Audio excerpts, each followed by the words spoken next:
কারণ আমি আসলে নারায়ণগঞ্জবাসীর কাছে আসলে হুট করে আসা কোনো লোক নয়।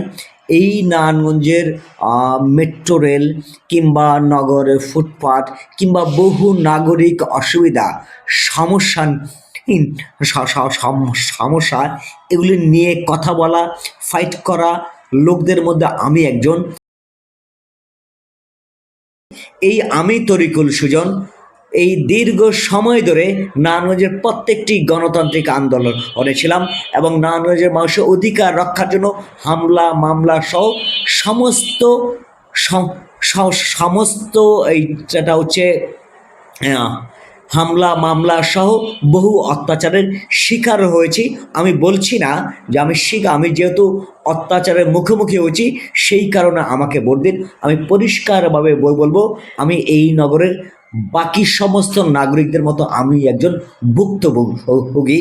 ফলে যারা নগরের প্রতিদিনকার সমস্যা মোকাবেলা করেন, দেখেন, ভোগান্তিতে পড়েন, তাদের মতো আমি একজন। আমি চাই আমার শহর বন্দরে এই সমস্ত সমস্যাগুলিকে সমাধান করতেন। যদি নগরবাসী সমস্যাকে সমাধান করতে চান তাহলে সমস্যা সমাধানের জন্য আমাকেই বেছে নেবেন বলে আমি দৃঢ়ভাবে আস্থা রাখি, বিশ্বাস রাখি। কারণ আমি আসলে নারায়ণগঞ্জবাসীর কাছে আসলে হুট করে আসা কোনো লোক নয়। এই নারায়ণগঞ্জের মেট্রো রেল কিংবা নগরের ফুটপাত কিংবা বহু নাগরিক অসুবিধা, সমস্যা সমস্যা এগুলি নিয়ে কথা বলা, ফাইট করা লোকদের মধ্যে আমি একজন। এবং আমি আসলে এই কথা বলতেই পারি যে এই যে জুলাই অভ্যুত্থান, যে অভ্যুত্থানের মধ্যে দেশে একটি ফ্যাসিবাদী সরকারের পতন হয়েছে, সেই ফ্যাসিবাদী সরকারে আমি সেখানকার একজন সম্মুখ যোদ্ধা হিসেবে আহত হয়েছি। আমার নামে মামলা ছিল এবং একদম সরাসরি আমি আসলে এখানকার অংশগ্রহণকারী। ফলে তারা আমাকে দীর্ঘদিন ধরে চেনেন, জানেন এবং তারা বিশ্বাস করেন যে নারায়ণগঞ্জে যে সমস্যাগুলো আছে সেই সমস্যাগুলোর সমাধান আমরা করতে সক্ষম হব। যারা এই যে নির্বাচনী আচরণবিধি ভঙ্গ করছেন, লঙ্ঘন করছেন, আমি আশঙ্কা করি তারা নির্বাচনে ভোট কেন্দ্র দখল করে এটা মানুষের ভোটাধিকার কেড়ে নেবারও একটা চেষ্টা তারা করবেন এবং বহু কেন্দ্র ঝুঁকিপূর্ণ বলে আমি আসলে বিবেচনা করি। এটা হচ্ছে নির্বাচনের প্রতীক বরাদ্দের দিন।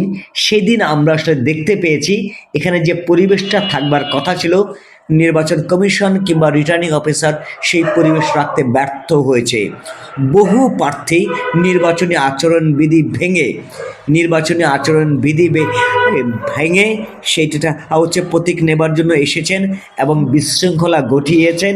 সেটা বহু চেষ্টা করে রিটার্নিং অফিসার কিংবা নির্বাচনের দায়িত্বে যারা আছেন তারা আসলে সামাল দিতে পারে এমনি। বন্দরে এবং শহরের বহু জায়গা থেকে আমার ব্যানার ফেস্টুন অপসারণ করেছেন, ছিঁড়ে ফেলেছেন কিংবা সেখান থেকে কেটে দিয়েছেন। নির্বাচন কমিশনে আমাদের লোকজন লিখিত অভিযোগ করেছেন এবং আমি আসলে মনে করি এইটা বাংলাদেশের নির্বাচনী সংস্কৃতি না। এই নির্বাচনী কালচারটা আসলে আমাদের সকলকে মিলেই পরিবর্তন করতে হবে। ফলে আমি নির্বাচিত হবার পর প্রথম কাজ হবে জনগণের জানমালের নিরাপত্তা নিশ্চিত করা। 2 নম্বর হচ্ছে বাজারকে স্থিতিশীল রাখার জন্য প্রয়োজনীয় উদ্যোগ গ্রহণ করা। 3 নম্বর হচ্ছে মানুষ যেন নিরাপদে নির্বিঘ্নে এই শহরে ফুটপাতে চলাফেরা করতে পারেন, সেইটার জন্য প্রয়োজনীয় উদ্যোগগুলো গ্রহণ করব। এই সমস্ত বিষয় চান না এবং কথা বলেন না, তারা কেবলমাত্র নারীর ভোট চান, আপনারা তাদেরকে এড়িয়ে যাবেন। এরকম বহু প্রার্থী আছেন যারা অন্যান্য ধর্মাবলম্বীদের স্বীকৃতি দেন না, যারা তাদের মর্যাদাকে স্বীকৃতি দেন না এবং তাদের উৎসবকে, আনন্দকে উদ্বিগ্ন করে, আপনারা তাদেরকেও ভোট দেবেন না। আপনারা তাদের কাছে যেতে পারবেন, তাদেরকে ভোট দিয়ে দিবেন এবং আমি সেই লোকটা যে আপনার পাশে দীর্ঘ সময় ছিলাম এবং ভবিষ্যতেও থাকতে চাই।